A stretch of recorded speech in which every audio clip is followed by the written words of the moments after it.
Assalamualaikum warahmatullahi wabarakatuh. Hello, my name is Pijis Misakia. In this video, I will present about what makes a successful academic presentation, and I will review about fifth session until seventh session. What makes a successful academic presentation? For me, it has to what makes a successful academic presentation. First, preparation. Preparation is a factor that must be done to be able to stand fully and confidently in front of audience. The second, practice. The key to success in a presentation is continuous practice of the material that will be delivered by the speaker. Assalamualaikum warahmatullahi wabarakatuh. Hi guys, my name is Zarsal Sabila, and now I want to tell you about what makes a successful academic presentation. So my friend Tiput or Tiara already told you about the first and the second, and now I want to tell you about the third and the fourth. Third is people. When we presentation is related to many people, right? So having a knowledge about the audience is one of the component that we must be mastered who want to presentation. So when we master the component about the audience, we don't get nervous easily when we have the presentation. Fourth is emotional impact. Good presentation are memorable. They contain graphic, image, and fact in such a way that the audience easy to remember. Great presentation are motivating. When we presentation in motivating ways, our audience will remember it. Even 1 week later, they still remember what we say. So it's memorable and motivating to them. Assalamualaikum warahmatullahi wabarakatuh. Hello guys, my name is Tiara Putri Pratiwi. I'm from English department. In this video, I will tell you about what makes a successful academic presentation and material 1 and 2 as long as I study. Information. Good presentations contain valid information. Each piece of data is truly fact-checked, accurate, and never misleading. Good presentation provide honest data in an honest way. Good presentation contain minimal information and information that's not 100% relevant is stripped away, including information noise such as fancy slide work. What's left is only that information that drives toward a decision. Storytelling. Good presentation includes stories. Unlike fact, stories speak to the heart, and every good presentation uses stories to illustrate point and to help people make an emotional connection to the message. Great presentations are stories. Rather than containing stories, great presentations take the audience through an emotional journey that creates a reason to decide right here and right now.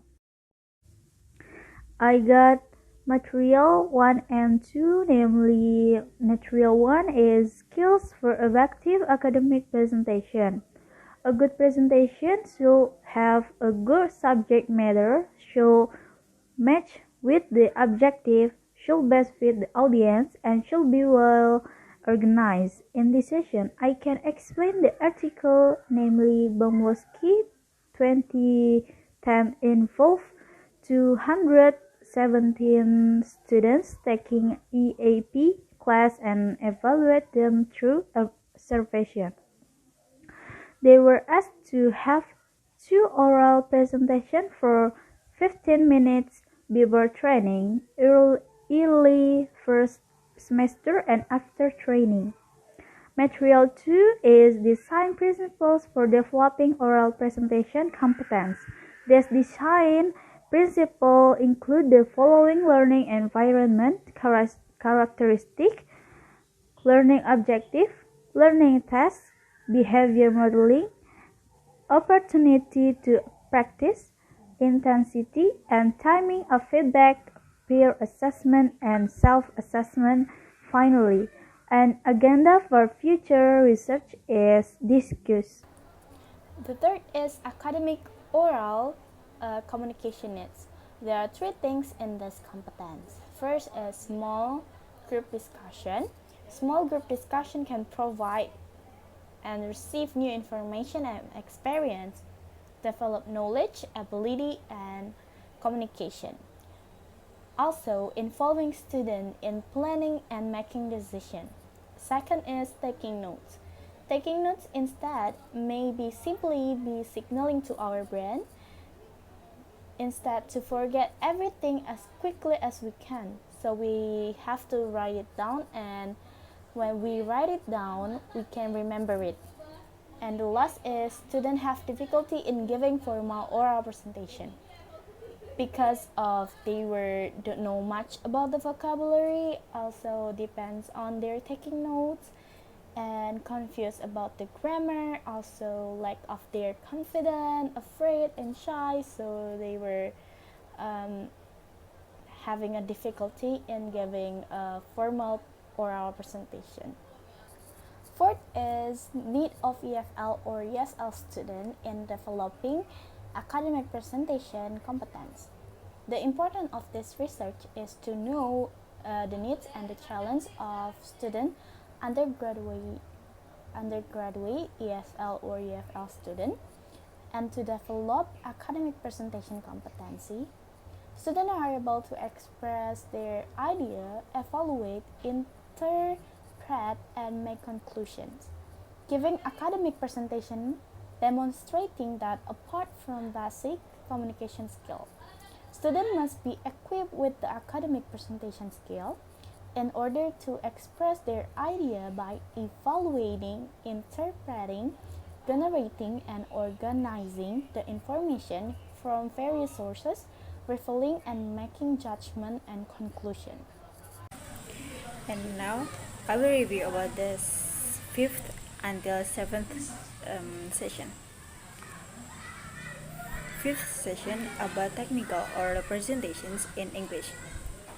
Qualitative analysis of Malaysian engineering undergraduates, sources of anxiety.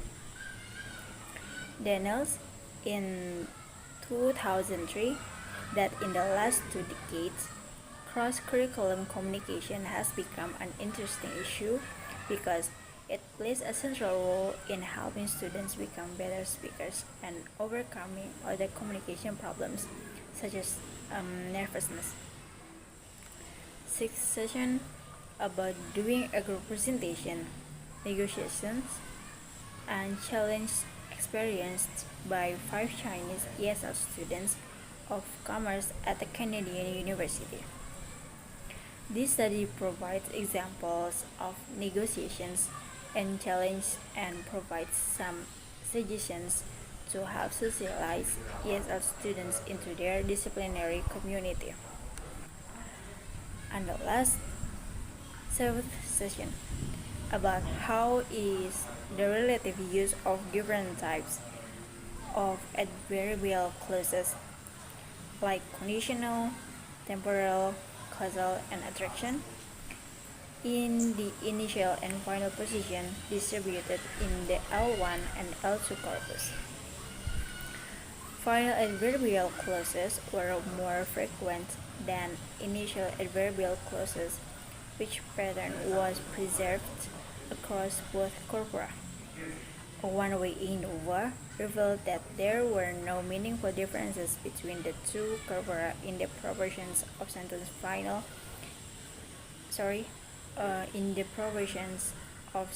initial and sentence final adverbial clauses.